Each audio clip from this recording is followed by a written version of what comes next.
Welcome to One Insight. My name is Litvin. I grew up in London and I now live in LA. And this is a podcast for extraordinary top performers. You see, I've coached some of the most successful and talented people on the planet.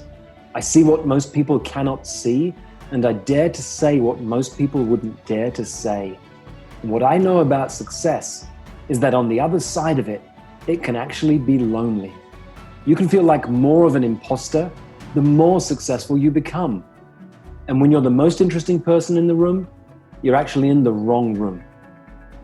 I coach around insight. Life looks one way, something happens, the world looks different, and your entire world changes. It can happen in an instant.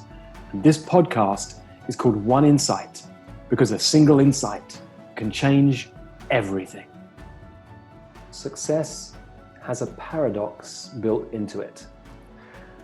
Most people are chasing success. There are thousands of books out there about how to be successful. The problem is, as Rita Rudner says, the comedian, if you win the rat race, the problem is you're still a rat. Or as Stephen Covey said, you can climb a ladder of success and get to the top and discover it's leaning against the wrong wall.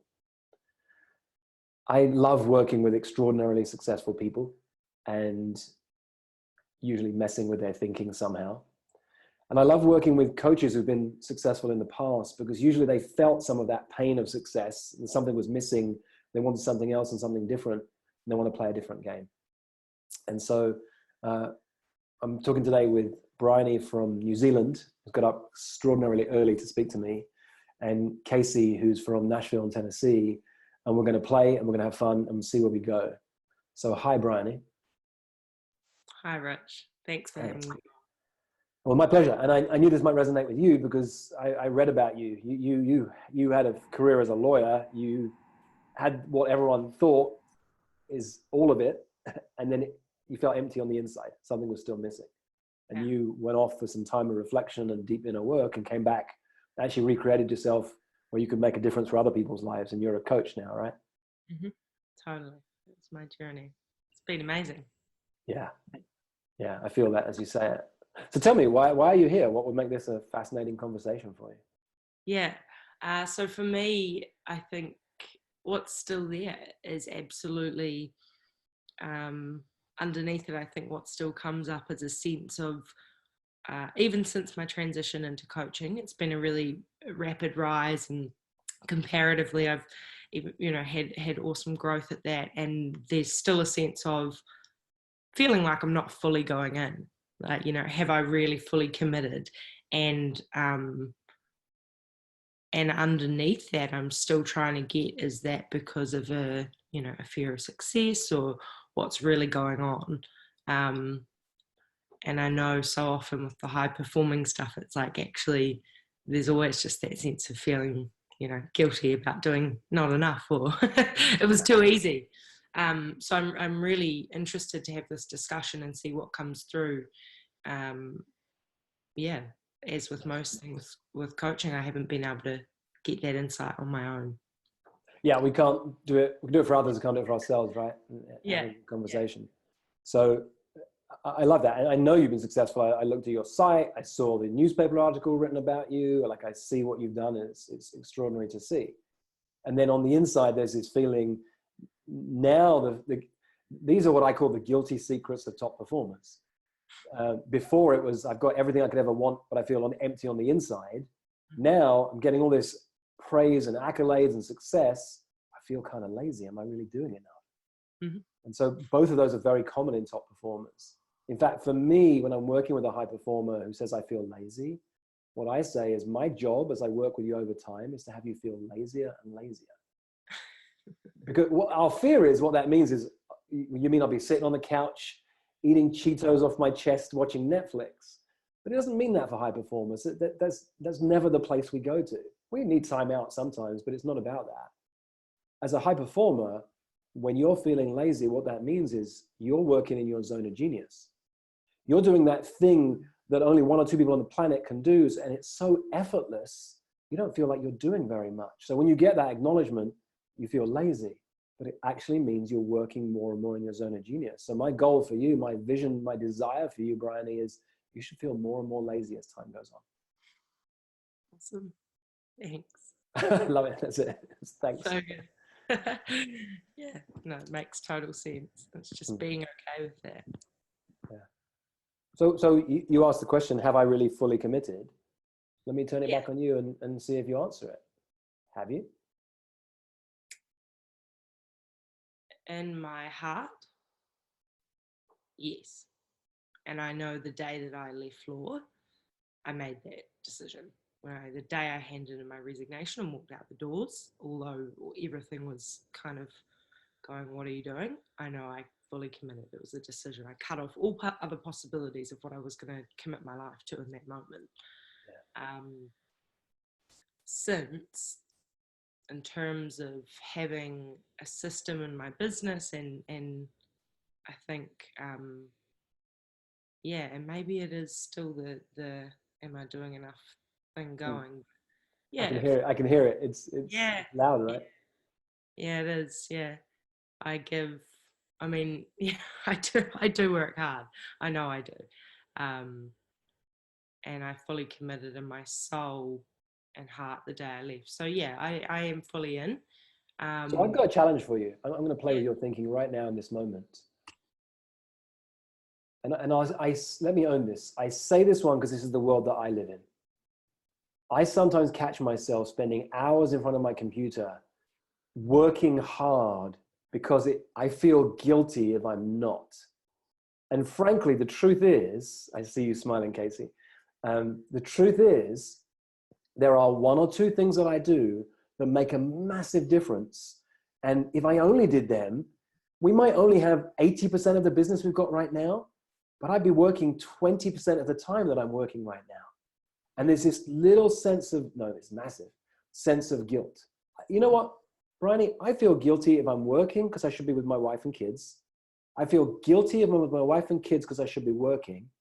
And God forbid I should be having a massage. I feel guilty I'm not working in the business or with the wife and kids. Yeah, it resonates. Yeah.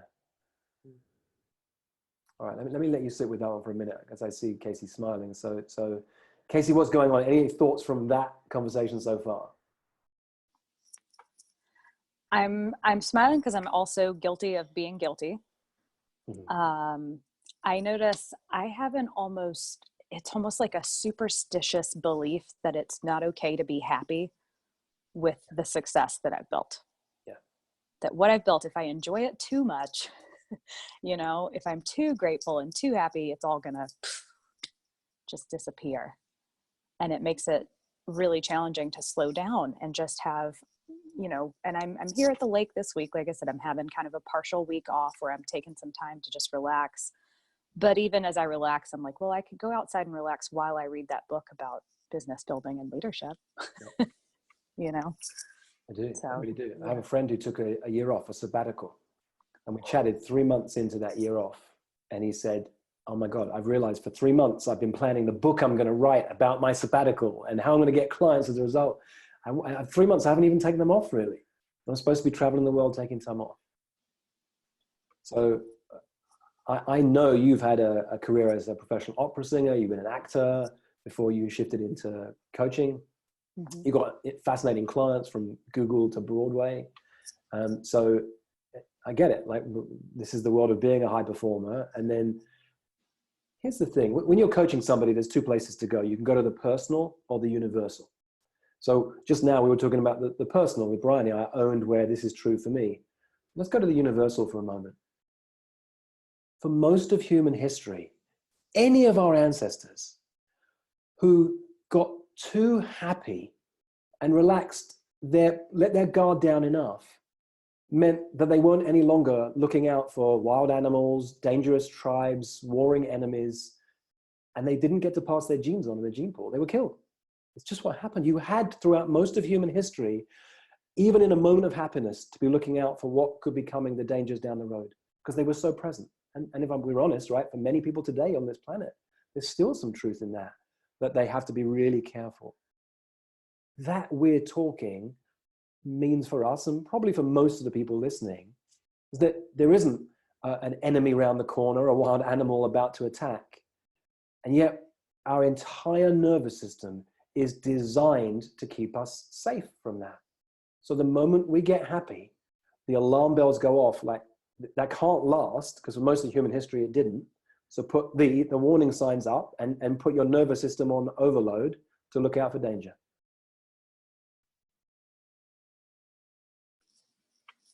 Absolutely.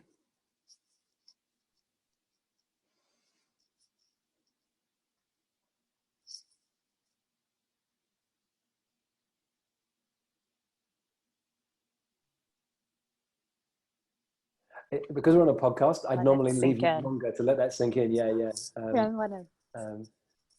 Yeah. What happens as it sinks in, Kacey? What goes on?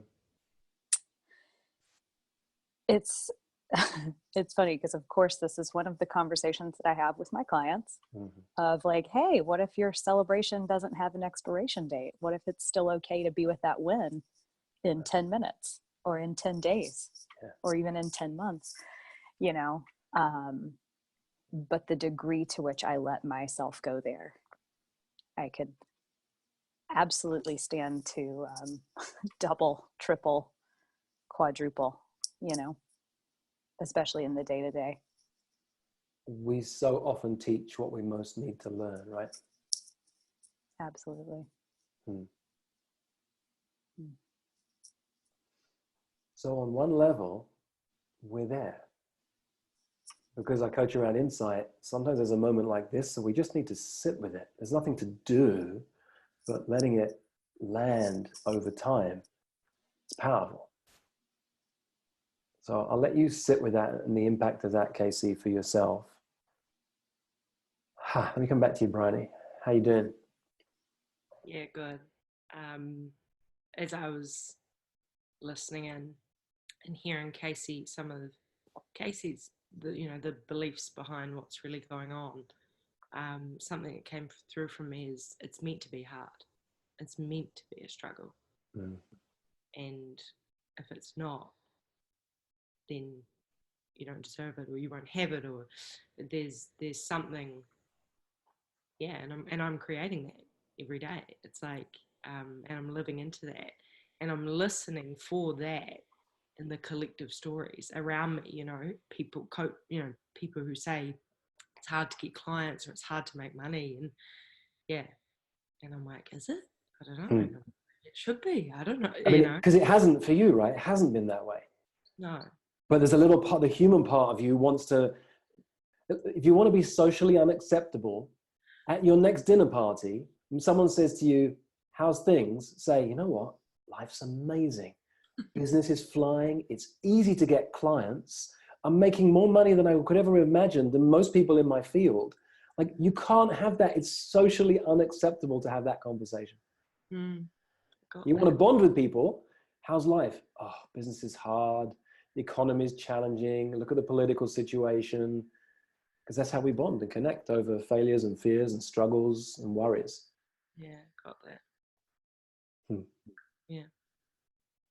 Tim Ferriss asks a great question. He says, what if it was easy? And he asks that when things are hard. So you're dealing with a challenge. What if it was easy? It allows your mind to go, oh, what if it was easy? I would do this or that. But I'm asking it for you now as, what if that was the place you came from? What if it was easy? And you looked for the effortless path. And you looked for people who want to play that game too.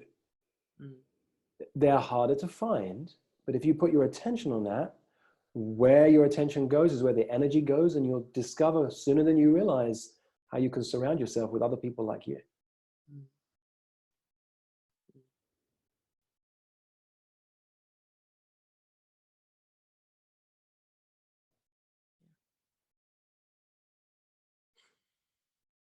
I love how both of you, I can tell, you get an insight and it's just the shift has happened. The silence comes in.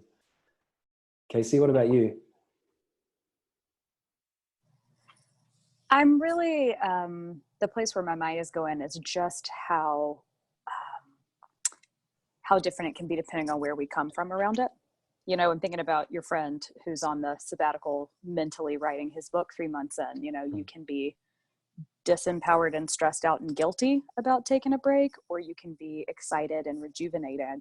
And some of the doing or the thinking may be very similar, but who you be about what's coming up makes so much difference.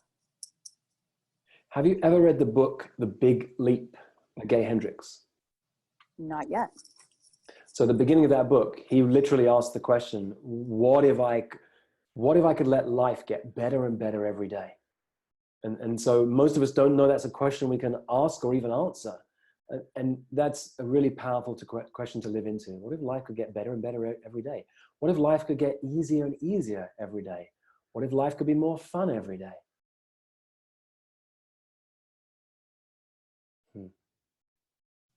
It's great. I already feel more peaceful and more joyful.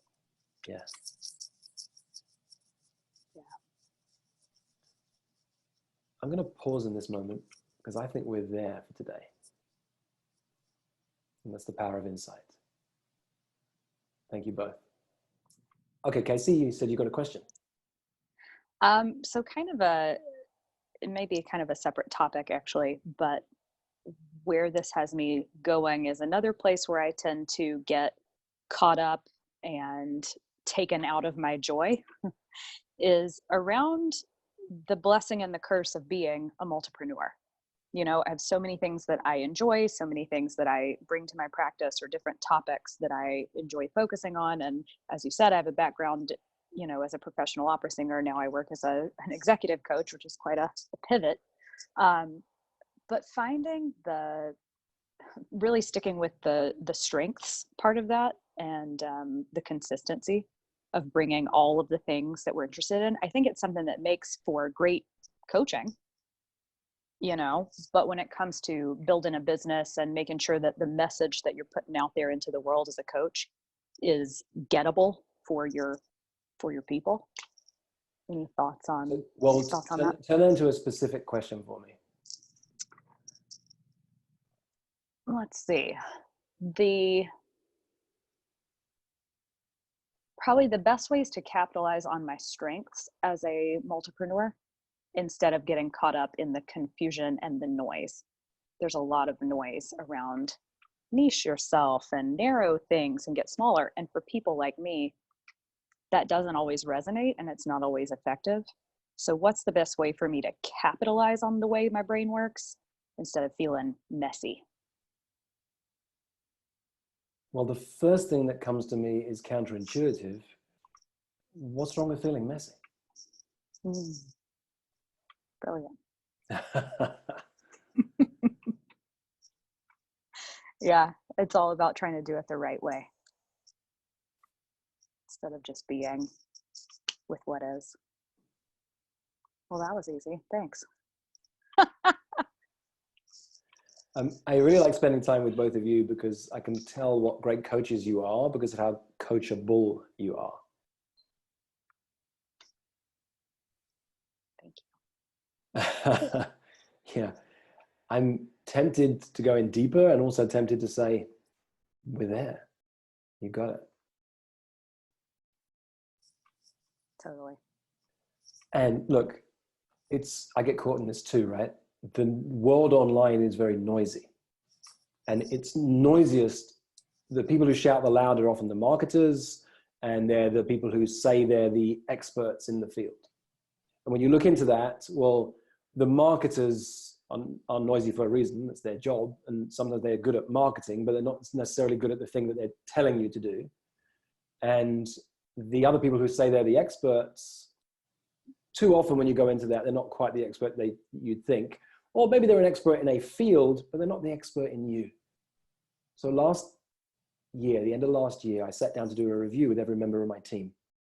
And a member of my team said, do you realize, Rich, that every year around about October, November, you hire a business expert as a consultant or a guide to help you go to the next level in business, and you fire them about a month or two later. I went, oh my God, you're right.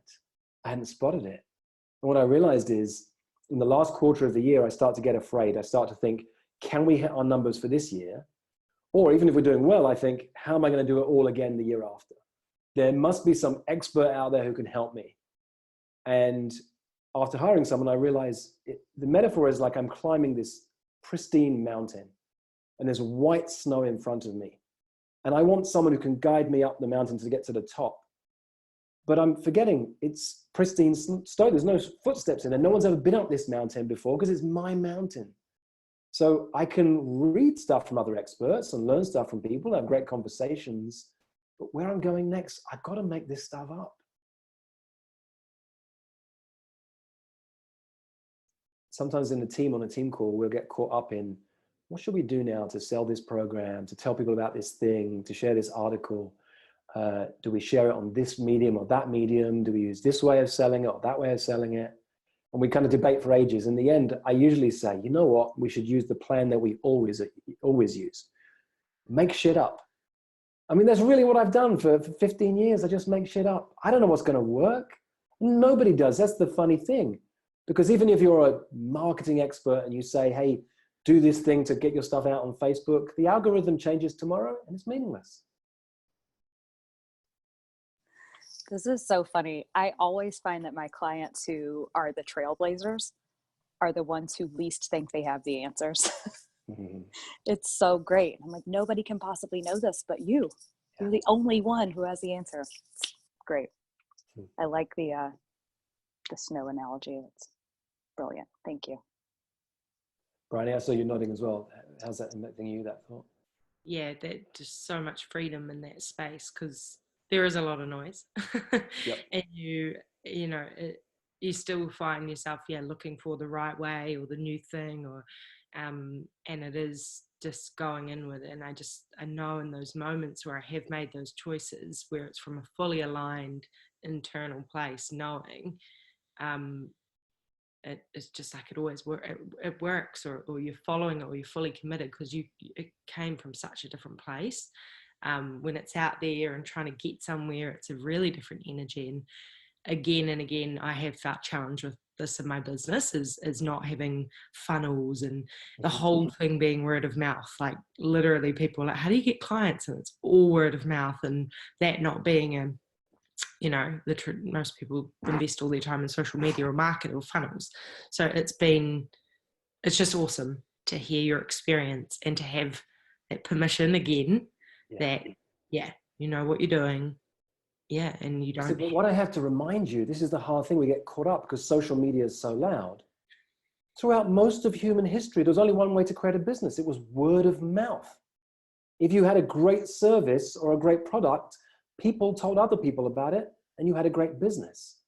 Now all these experts say you need social media, you need Instagram and Facebook and whatever the latest thing is, and that's how you grow a business. Well, did you see the Fire documentary, the Fire Festival documentary recently? Those guys who got all these Instagram models to say how amazing this business was, it fell apart because there was nothing to it. There was no substance there.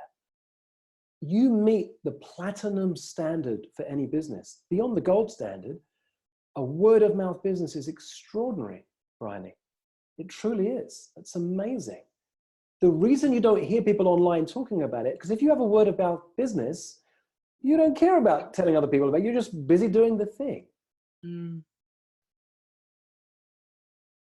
Yeah.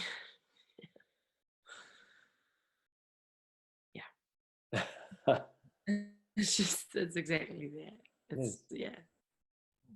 I'm gonna teach. I started to teach a little bit about word of mouth business because I got a marketer to work with me recently, who's a high level marketer. It was interesting getting his insights, and he said, "Rich, if your business was like a store in a mall, in a shopping center, once you come into your business in that store, you are taken care of. People have got products and services that you can buy. If they're not the right one, people will tell you. If they are, you'll come in and you'll be taken more care of. And people go out and they talk about this business and their friends come in. But if you go out into the mall, your store is boarded up. There's not even a door. You have to bang to find your way in. It's hard to get in. Because we looked at my website on that moment and we realized that someone in my team 6 months earlier by accident had taken off the sign up box from my email list from the front page. We don't even know how people have been signing up, but they had because they've been finding a way because they were interested. And he said, there's all the other stores in the mall have amazing shop windows. You go inside, there's nothing there. And it's, oh yeah, that's what I've been doing for years. We sold 55,000 copies of The Prosperous Coach. And Steve and I have never done anything to market it. It's a word of mouth book. The most common thing I hear when I say, why'd you get the book? My friend told me to get it. My friend bought it for me. I love that you're creating a word of mouth business. Keep going. Kacey? I'm over here laughing that we got two coaches who built really successful word of mouth businesses who were showing up saying, tell me how to do this the right way, and like to build all those funnels and do all those things that I'm not doing enough at, that I'm not good at, while we're also talking about, hey, how do we celebrate ourselves? Yeah. So I feel like we just need to take a minute to be proud of ourselves. Really? You know, to be proud of what we've built. Yeah, really. And I'll say it for you. I really acknowledge both of you. I mean, it doesn't make sense, right? You should not be an opera singer who becomes a coach. Right. You shouldn't, at 26, leave a career that could be as lucrative as law and go into coaching. Like that, everyone will be telling you, don't do those things. And yet you did. And when you did them, you shouldn't be successful because you're not using all the things you're supposed to do to become successful.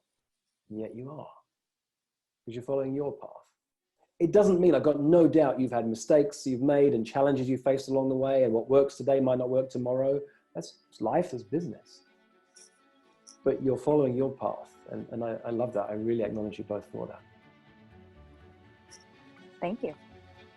Yeah, my pleasure. It's been really fun and an honor to speak to both of you. You too, both of you. Yeah, thank you. Thank you both. For most of human history, it wasn't called coaching, it was called leadership. And it's what I love to do, to coach people, to lead people, and to mess with people's thinking. If you'd like more of this, or if you'd like to learn more about our community of extraordinary top performers, go to richlitvin.com/oneinsight.